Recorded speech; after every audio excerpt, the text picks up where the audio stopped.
Welcome to Easy Style with Sammy. I'm your host, Sammy Bedell-Mulhern. Each episode, I invite a friend, family member, colleague, or just someone I've met on this journey called life to come and share their personal style and approach to business, parenting, life, and everything in between. You'll hear motivational and inspirational stories that will help you refine and build your own personal style. Remember, style is easy when it comes from within. Hey, everybody. Welcome to another episode of Easy Style with Sammy. My guest today is Sarah Hintze. Sarah, thanks for being here today. Thank you so much for having me. So we met. I'm so excited. Yeah, we met through direct sales. Like I have met so many people on this podcast, and I always say that it is my absolute favorite thing about direct sales is meeting new people and making new friends. So before we kind of jump into our conversation, why don't you kind of share a little bit about you? Because direct sales is not all that you have going on in your life. No, I think it's funny though, when you say that though, direct sales is so cliche to say, but the sisterhood or the people you meet really is probably the best thing about it. So I love that part of it. So, so I'm from Illinois. I actually live on a farm in Seneca. I apologize for my voice. It's allergy season, right? The sinus is dripping. So I apologize. But I grew up here in Illinois. I did not grow up on a farm. I actually grew up in a town called Frankfort, but I went to school, worked in sports, professional sports. And so I think it's funny when a lot of my friends see me now on the farm, they're like, what are you doing? Instead of playing for working for a football team or a baseball team, I'm chasing pigs and cattle. So, but I've been married to my husband almost 13 years. We have a little boy named Garrett. He's 7. He's a big part of our life, and we'll talk about him later. But so we have cattle, we have hogs, we have chicken, and we raise them all for your freezer. So bulk purchases of meat. So that's my big kid job now. We'll probably dive into it later why this is my full-time gig and Color Street and type 1 diabetes. So that's kind of who I am in a quick nutshell. Well, and I love this because Color Street is like, evolving into a beauty brand. It's all about your manicure looking good and like not looking good, but like, feeling good because you look, you look the way you want and you have all the tools and resources to do it. And so like that kind of combination with down and dirty on the farm, like it seems like such an interesting combination. Right. It's so funny. I'm very vocal about what I do, like in my VIP space on our farm page. And I'll like be, in the skid steer, I'll be covered in manure and I'll be like, look at my Manny, it's still fresh. I did a picture earlier today and one of the girls commented back on my Snapchat. She's like, but your nails are on point. I'm like, yeah, that's the thing about it. I'm not wasting time at the salon either. That's the best thing about it. Well, I just love the whole feeling of like, we as women, as moms, as partners, as whatever, like we can kind of maneuver into all sorts of different things. Because you said you didn't grow up on a farm. So like, how did that come to be? Because that's not an easy job and not everybody has the personality for it. So how did that kind of come to be for you and your family? Right. I think what we were talking about earlier before we started was pivot, right? I think women are big at pivoting. They have no choice. So my husband was born and raised in this little town of Mazan. It's not far from where we're at. He was not a farm kid either, but every summer he would go to his friends in Iowa and they lived on a farm and they had cattle. So he just grew this passion for this life. So he is a heavy machine operator in the local 150 union. So that's his big kid job. And then he started this hobby of raising a few cattle, few hogs. Then we got together. I remember him telling me, he's like, oh yeah, in the backyard, because we had 5 acres then. He's like, there's some cattle and hogs. I'm like, I'm sorry, what? And then he's like, yeah. And then he's like, I went to the store. This is the funniest thing. I went to the grocery store I was going to make dinner for us. We were just engaged and I was coming into town visiting him. And so I go to the store and buy everything to make tacos and have salsa and beer. And I buy ground beef. That's what I did. Just everything to buy it. And he's like, oh, I know I have a freezer full of ground beef. He was so upset with me. Like, what are you doing? And that was the last time I ever bought ground beef at a grocery store, 14, 15 years ago. So that's how we got involved, how I got involved in it. I kind of, this is what I'm going to do. I'm going to marry you. This is what we're going to do. And so we grew. We had 10 acres and we started getting bigger. From my job and his job, you just start referring people, or people are like, oh, what do you do? What do you do? It'd be great. I'd be working my full-time job as a manager for a federal grant at the community college. And I'd get a phone call like, hey, you got cattle out. I'm like, hey guys, I got to go. You got to go chase them down the street. All right. Or it was calving season and Luke's like, hey, we're about to have a calf. We would watch on the cameras. And he's like, could you run home real fast? I was like, sure, no problem. And then I'd be in my manure boots and back in the office. So that's kind of how it started. It was his passion, his dream. And now it has turned into Hintze Farm. We just started a website, a storefront online. So it's been a busy year. That's transitioned to when Garrett was diagnosed and all that stuff to what it is today. Yeah. Well, and it's seasonal too, right? So like, do you find that you have periods where you're just like, I can't even think straight or see straight? And then you have periods where like, okay, we can kind of be in just like chill mode, or is it pretty constant? So it's different for every farmer. If you're like a crop farmer, so if you have, your soybeans or corn, you have your planting season and then you have harvest season. Yeah, they're busy. And then like after they're planting or harvest, they might be mowing and stuff or doing insurance. But for individuals with livestock, it's every day, the entire year. So we have calving season. We're still in it. We have 2 more cows to calve. I don't know when they're going to calve, but our first calf that hit the ground was on Christmas. So we've been going since Christmas. We have hogs. We're doing chickens now. So that doesn't stop. We're going to continue to do that. Chickens will only do spring to fall because of the winter. You can't really get them anywhere. And then we have hay season. So hay season is just beginning. So that'll go all summer into the fallish, depends when, so it's cutting, raking, baling, all that fun stuff. So it really, for certain farmers, it doesn't slow down. It might be a little bit like right now, chores aren't as bad because all the calves are feeding from their mom. So I'm not doing any bucket feeding or bucket training feeding. So it just depends, but sometimes it does slow down, but not all the time. Not all the time. Slow. It's all relative, right? And like right. So speaking of your son, you said he's 7. So is he helping out on the farm now? Like, does he love it? Is this like he's just out playing in the manure and helping with the animals too? Or is he, how does he feel about all of it? So it's actually comical because some days he loves it and he wants to be part of it. And there's other days he wants to be like, I don't want any part of it. I just want to ride my 4-wheeler or ride my bike or go play on the playground. I don't want any part of it. So it's a little bit of both. We've always tried to, have him be involved in it and do it. He can drive the Ranger now. I hope no one that is like of the law listening to this is going to come yell at us. But Luke is big at like him learning how to do these things because that he's involved and he thinks it's fun. Like we had a couple calves get out and he helped us get him back in with the 4-wheeler. So he loves that. Like he thinks I'm helping out and it's just fun. So yeah, he loves it. But then there's days he's like, he sounds like a typical kid. Exactly. I didn't want to say that. I'm like, he's just a typical kid. Like I love it, but can I go watch YouTube or can I go watch Dude Perfect or can I, and I get it. 'Cause I'd be the same way. I'd be like, what? I don't want to do that today. Yeah. Well, and so like, I think, you paint this beautiful picture of your life and your life is a beautiful life and you love it, but it's not easy. And I think like so many of us, like myself included, I have like 18 different jobs because I just do that to myself. I don't know why, but I do. And so some of us just kind of have that personality for like staying busy, right? Like you want to stay busy all the time. But what does that look like? Like your son recently, has it been almost 2 years now that your son was diagnosed with diabetes? Yeah, so it was December 13th, 2020. They'll just always remember your date. Yeah, that's so my daughter's birthday. Is it? Oh my goodness. 2020? No. I was going to say, I didn't think so. Think so. Yeah, so we're 2.5 years now into the world of type 1.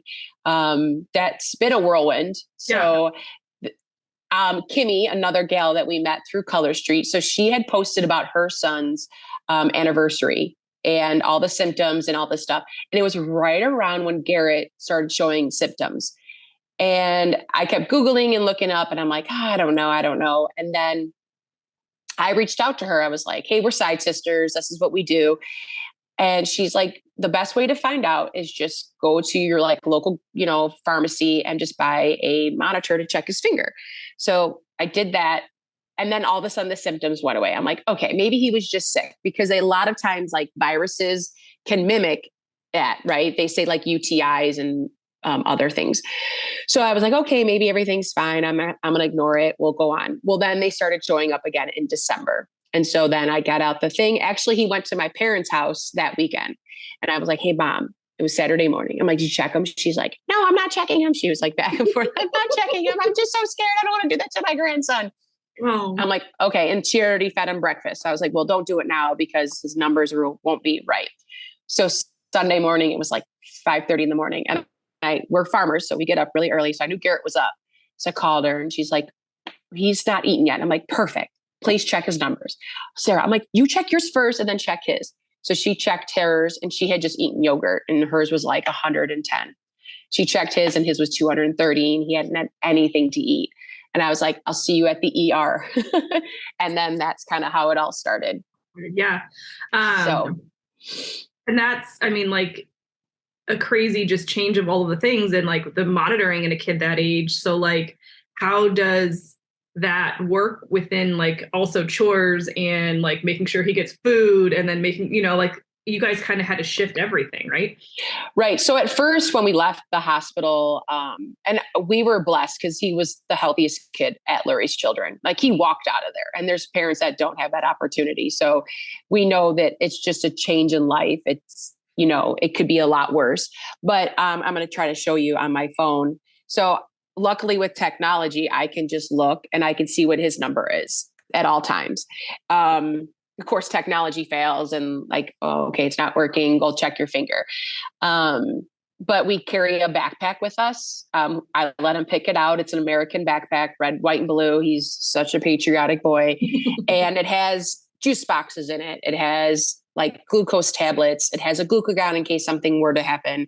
It has all the stuff we need just in case. And it goes with us everywhere we go. Like his baseball team, everyone knows that's Garrett's backpack. Mm-hmm.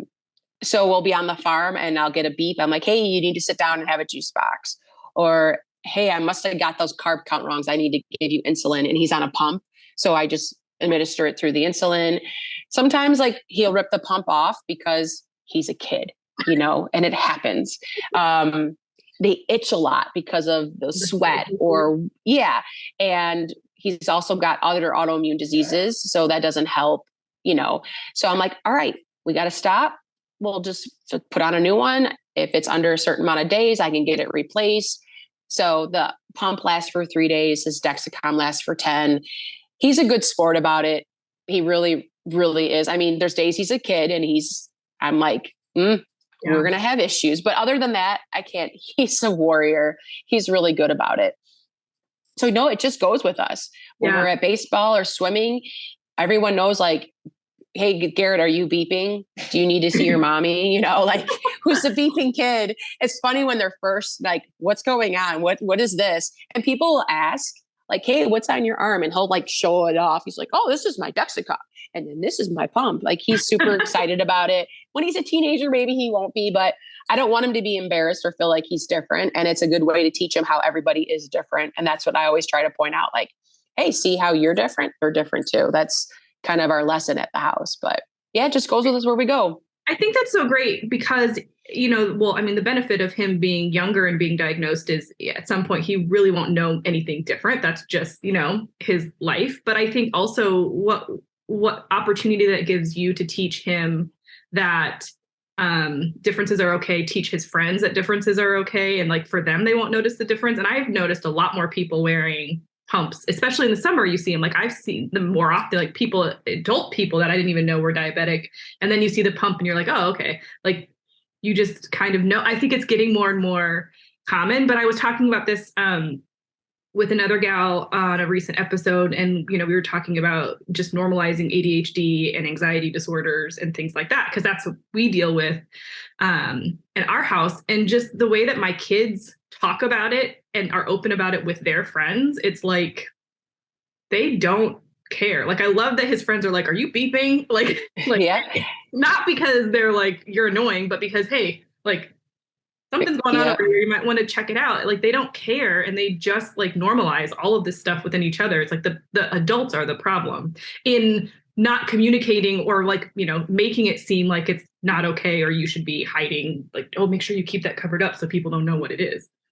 Right. I think the more you're aware, and I'm like, Garrett, you also might save somebody, because they're going to ask you questions. And then the parents always ask me, they're like, "Well, how did you know? And how did you?" And I'm like, so I tell them. And then we've had a few in the last, since Garrett's diagnosis, reach out to me, and 2 people became type 1, their kids, because we were so vocal about it. And I'm like, I will forever be vocal about it, because you really will save your child's life if you catch it. If you don't, they can go into DKA, and a lot of bad things can happen.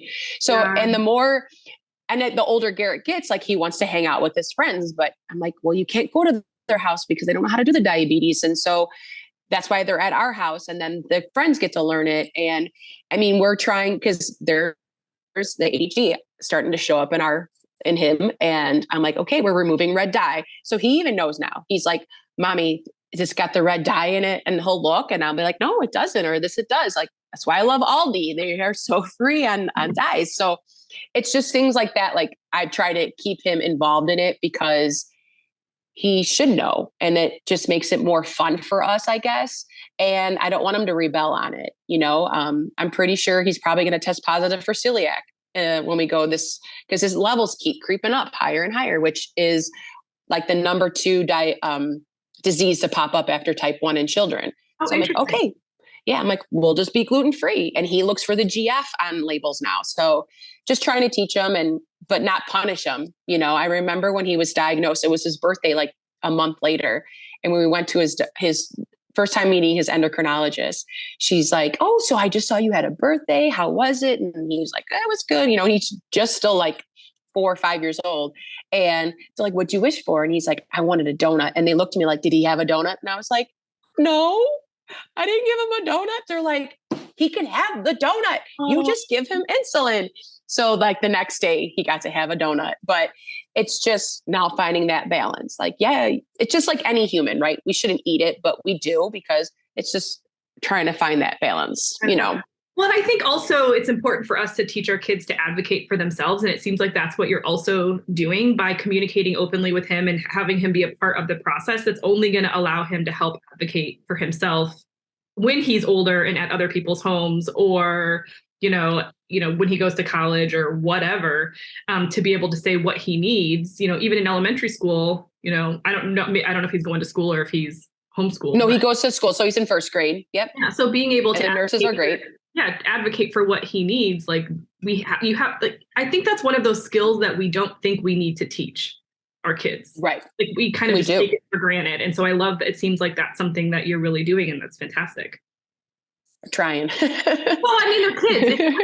It's so hard. Done. It's easier said than done. I mean, yeah, we have to tell our kids that all the time because of like the accommodations they have at their school, and they'll come home and be like, "Well, this teacher didn't let me do that." And we're like, "Well, what did you say this?" And they're like, "Oh yeah, we forgot." Like, you have to drill it into them multiple times for them to remember, like, "Oh yeah, I can say that, or I can do that, or I can go to the nurse's office and grab a juice if I don't feel good, even though all the other kids can't do that."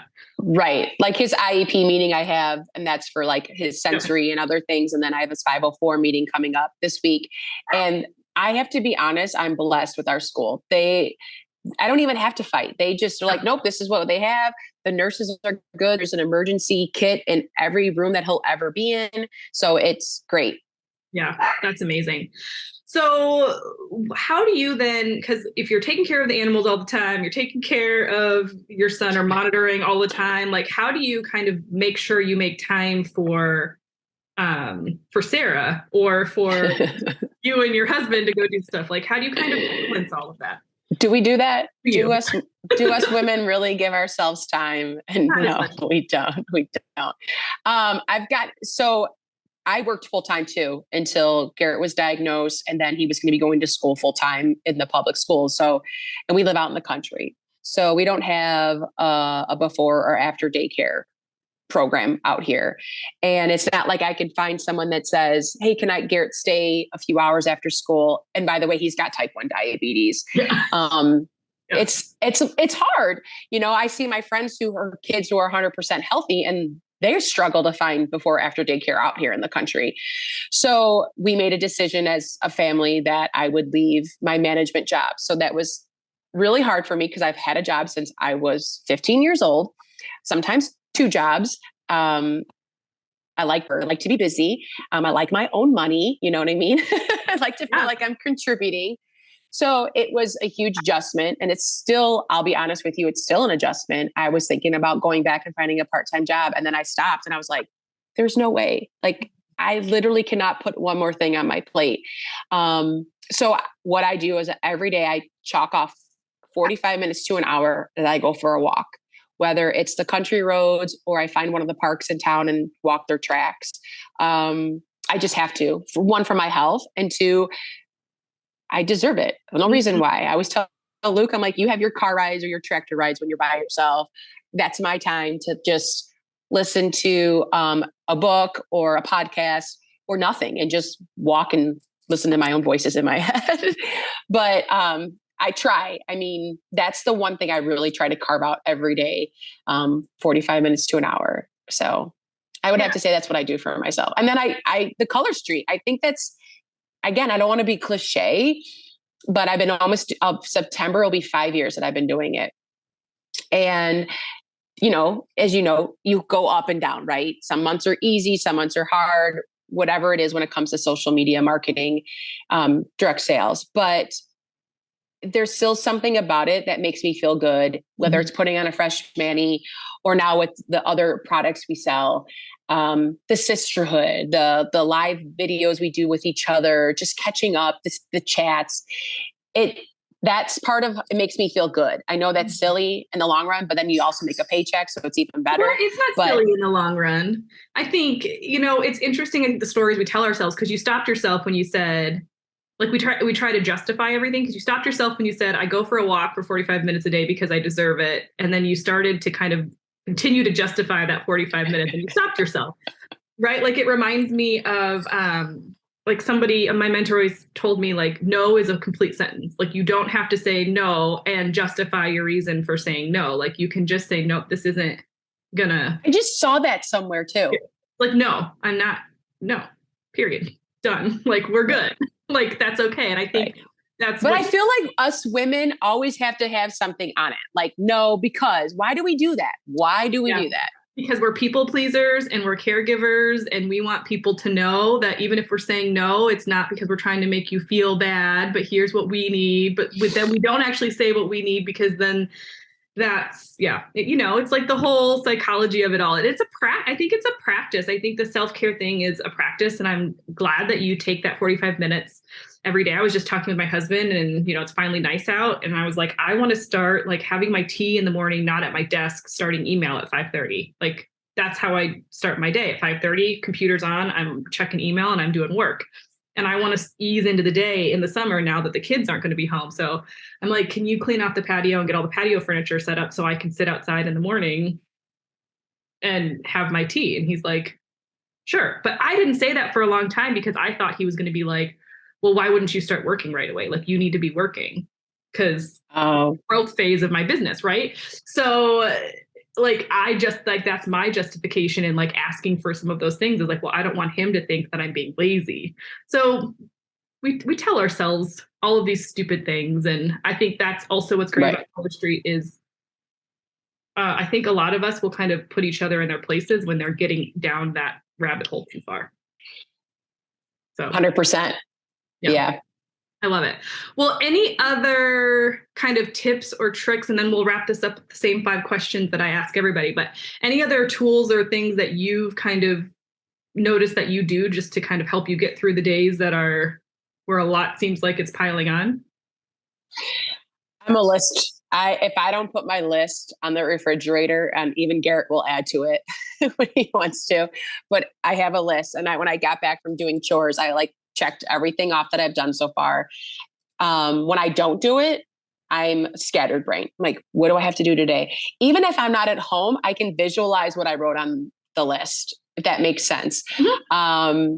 And then we have a calendar on a refrigerator. Everyone has a color, and there's only 3 of us. So I always say to people who have 2, 3, 4 kids, I don't know how y'all do it, because I only have one and he's only in one sport at a time.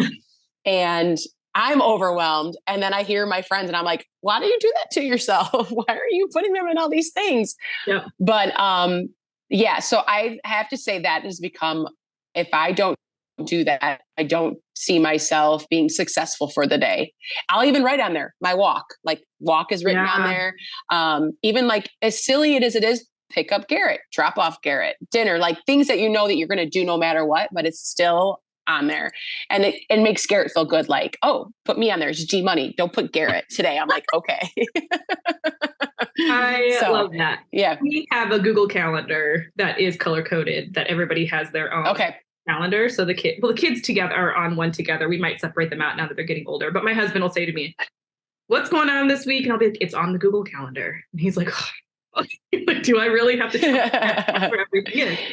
And it lives there because that's like, I have to see what's going on. Like on Sunday, I have to see what's going on for the week so that I can kind of visualize what's going to happen and where things are. And I feel you. With you. 100%. Yeah, I'm the same way. I want to know what's coming at me this week. And then if you throw something at me, I might not be very happy for a few minutes because I have to readjust. But yeah, Luke's not a technical person. He doesn't have an email. Like if he checks our Hintze Farm email, I'm like, don't check it because I didn't know. And he's not a tech kind of guy. So we don't do that. I'm like, look on the refrigerator. But he has a photographic memory, so it's not fair. That's not fair. Until something changes and then he's like still going off the old version. Right. Yeah. He has a memory. I'm like, what did you take as a kid? You just drink milk from the... It's because he didn't have babies. I used to be able to do that until I had babies. And then pregnancy brain is a real thing. And I swear it never fully came back. So that's what I blame it on. I hear that. I'm going to go with that one too. Blame G Money for that one. Okay. Yeah. Here are the last 5 questions we ask every guest on the podcast. Where do you like to go for information, learning, or personal development? Luckily, because of Color Street, I think they and our team, they do a phenomenal job of whether it's professional and personal development, which is great for us. And then a lot of the professional development I can use for Color Street and the farm, like any of our marketing that we're doing on the farm. So I have to give them kudos, especially our team, like the girls, they do phenomenal at that. Yeah. And then I think just social media and podcasts are in general, people might send you something. And as much as people don't want to say, TikTok is great. I mean, there's a lot of good stuff out. I know there's a lot of bad stuff, but there's bad stuff everywhere. But there's a lot of good stuff on there. Just, motivational stuff, besides, hacks and stuff like that. But so just, I think where everybody goes, the internet, like apps, That's good stuff. Yeah.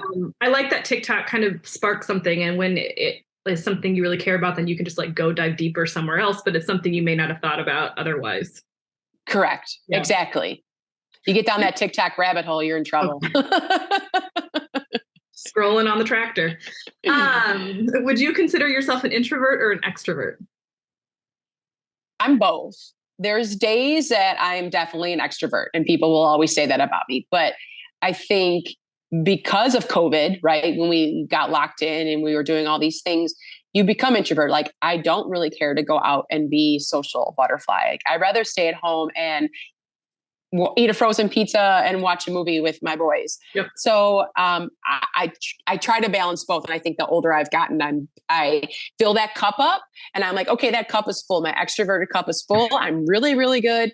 Ready. But now we're going to go do this. I'm going to check out for a little bit. I'm exactly the same way. Yeah. What is something that's on your goal list for the upcoming year? So, and I've kind of already accomplished part of it. Our goal was to get a website. and we did it, and it's live now. It's a lot of work, man, that stuff. Yeah, it is. But luckily we worked with a really good company and they just used my photos. And so that was one of my goals, and it's going to stay my goal, that to grow that to what we want it as a family, whether it's more followers, more customers. But I just want to be quality about it. I think that's something I've learned, is that even for Color Street and for Hintze Farm, when somebody buys something from us, to value them so much more than I already do. Like, I know I value them and I appreciate them. I send them thank you stuff, but just to go a little bit more, because that's the special touches that so many people don't do. Mm-hmm. And I love doing that stuff. I love making people feel good. One of my friends says I'm her hype woman. She's like, I don't know what I would do without you. You're like my hype girl. So, yeah, we all need one. So, yeah, that's awesome. What is a piece of advice you've gotten from someone that has stuck with you? I was reading your questions and I was trying to think of what this was. And it's funny you said the no, because I don't know where I saw that at. I don't know if it was in that training yesterday or something else, but I just saw that same thing. And I think that's true. But this is something I don't know if I picked it up somewhere, but when I was a leader, gone through leadership training, I would tell my staff that worked for me, or my 15 interns that worked for me, when you're driving down the road and you see somebody that only has one headlight and they don't know they have one headlight, that's how you deal with humans. Sometimes they don't know that they come off a certain way. And that's just something you have to remember. They don't know their flaws or their strengths. And that's for you to remember that. Like, they don't know they have that headlight out. And that's just something that I always try to think of, like when I'm dealing with customers, just people in general at the public, when you're at the store, is that you don't know what they're fighting, right? We all say that. We never know what somebody else is fighting. But they don't even know they're fighting it, right? Yeah. Sometimes. So. Grace. That's my headlight analogy, I always say. No, that's beautiful. And a really easy way to visualize that, and keep that kind of in the back of your head. Right. What is a non-negotiable in your life? My family. Yeah. And that's been hard. It's been stronger. We tried for 5 years to have a child. And so when we were blessed to finally be pregnant and then have Garrett, and then we had a miscarriage after Garrett, it's just more important, my family. And you could ask any of my old coworkers or employees that work for me, and they say family is Sarah's number one thing. It is. I have Ohana all around us. Yeah. We are big in, that's where my grandma's from, was Hawaii. So Ohana is huge in our life.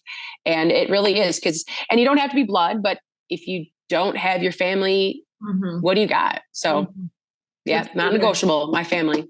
I love that.